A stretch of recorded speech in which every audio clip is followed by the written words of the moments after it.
నేను ఇంతకుముందు పదే పదే పదే పదే చెప్పాను, సార్ వద్దు, తిరుమల వెంకటేశ్వర స్వామి మీద ఈ విధమైనటువంటి కొవ్వు, పంది కొవ్వు, ఎద్దు కొవ్వు ఆరోపణలు చేయొద్దు. ఇది మీరు వెంకటేశ్వర స్వామిని ఎంతగా అప్రతిష్ట పాలు చేసే ప్రయత్నం చేస్తే అంత మీ పార్టీకి దెబ్బ. ఆయన మహిమలు మీ ఎవ్వరికీ అర్థం కావు. కలియుగ దైవం మీద మీరు చేస్తున్నటువంటి రాక్షస క్రీడ మీ పార్టీ అంతానికి దారి తీస్తుందని నేను గౌరవ ముఖ్యమంత్రి గారికి, గౌరవ ఉప ముఖ్యమంత్రి గారికి చాలా వినయపూర్వకంగా రిక్వెస్ట్ చేశాను.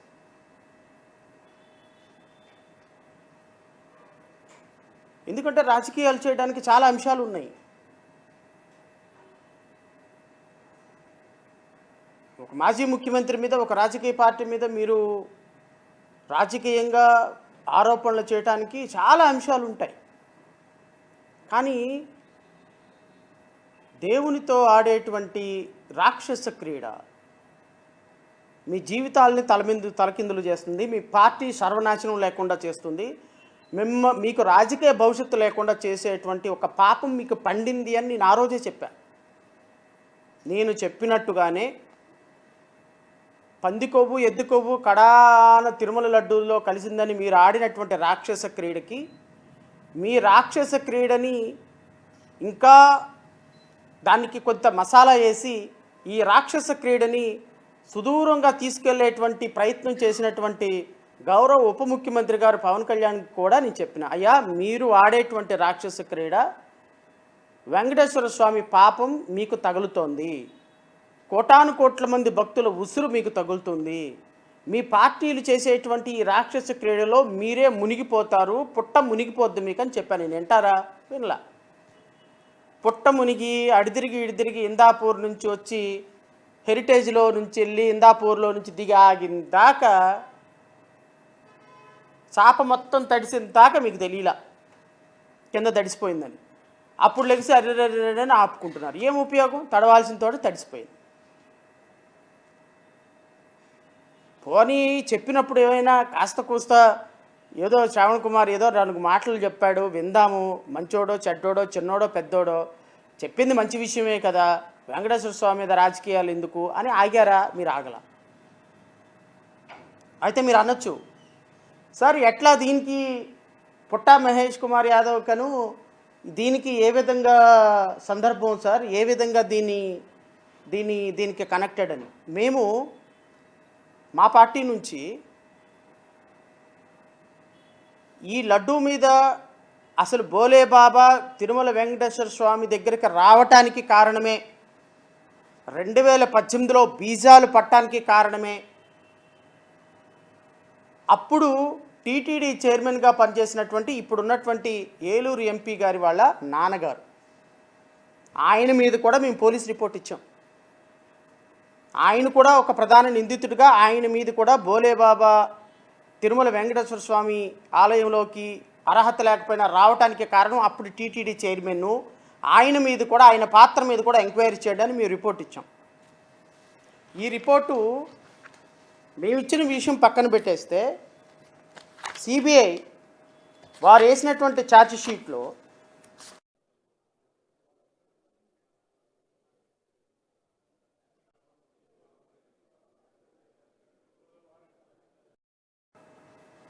తండ్రి చేసినటువంటి తప్పులు పాపాలు కొడుకుకొస్తాయి.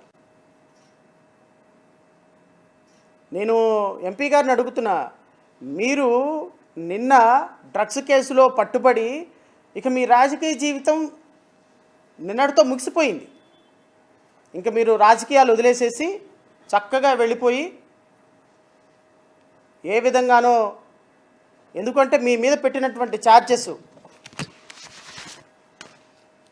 Section 22A crime number 150 of 2026, section 22A 27, 29 of NDPS act and section 25/1B/A, section 30 of arms act, section 34A of TSEA act 109, 131 red with section 3 and 5 of BNS. ఈ సెక్షన్స్ అంతా ఆషామాషి సెక్షన్స్ ఏం కాదండి, చాలా సీరియస్ అఫెన్సెస్ మీ మీద ఉన్నాయి. నిన్న మీ బ్లడ్లో పాజిటివ్ వచ్చిన కారణంగా బ్రహ్మాది దేవులు వచ్చినా ఈ కేసులో నుంచి మిమ్మల్ని తప్పించలేరు. మీకు 10 సంవత్సరాల శిక్ష ఖచ్చితంగా పడి తీరుతుంది. ఇక మీ రాజకీయ జీవితం సమాప్తం అవడానికి కారణం ఏంటి తెలుసా? మీ నాన్నగారు చేసినటువంటి పాపం.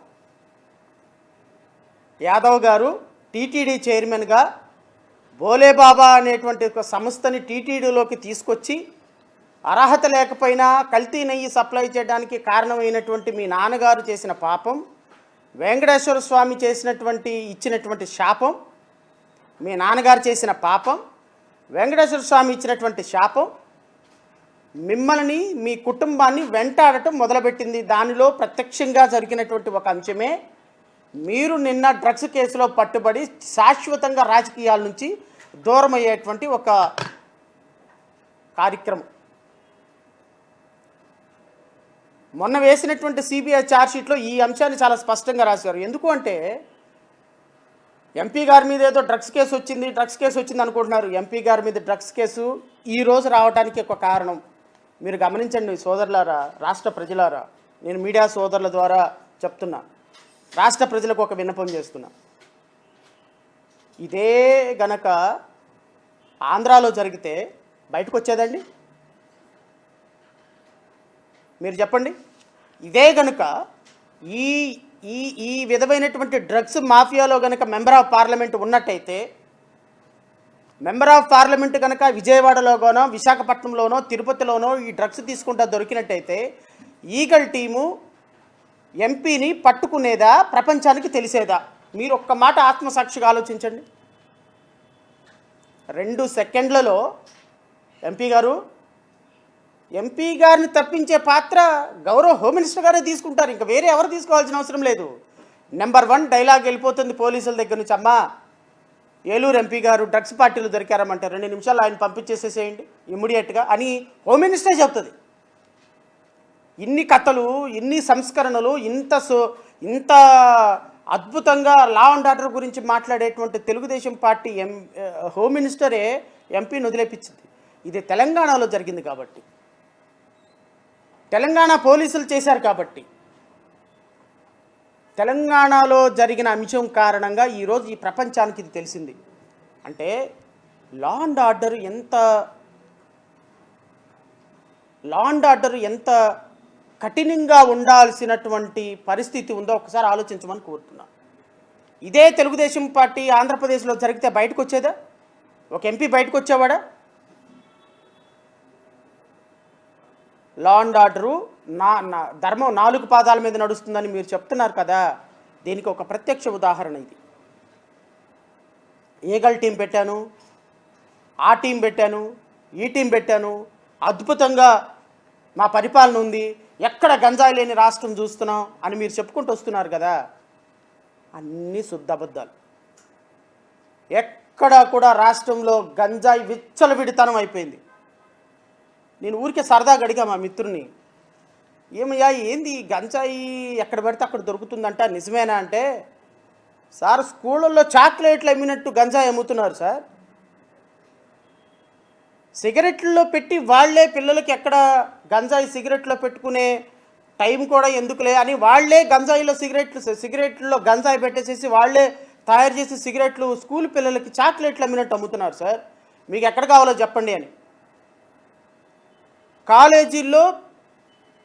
కాలేజీ పిల్లలకి, స్కూల్ పిల్లలకి గంజాయి విచ్చలవిడిగా కిళ్ళీ షాపుల్లో, బంకుల్లో దొరుకుతుందన్నటువంటి విషయం రాష్ట్ర ప్రజలు గమనించమని కోరుతున్నా. మన పిల్లల భవిష్యత్తు ఏంటో అర్థం కాదా? ఇలాంటి గంజాయి వ్యాపారం రాష్ట్రంలో విచ్చలవిడిగా జరుగుతుంటే ఏం చేస్తున్నారు ప్రజాప్రతినిధులు అంటే, ఆటలు ఆడుతున్నారు, పాటలు పాడుతున్నారు.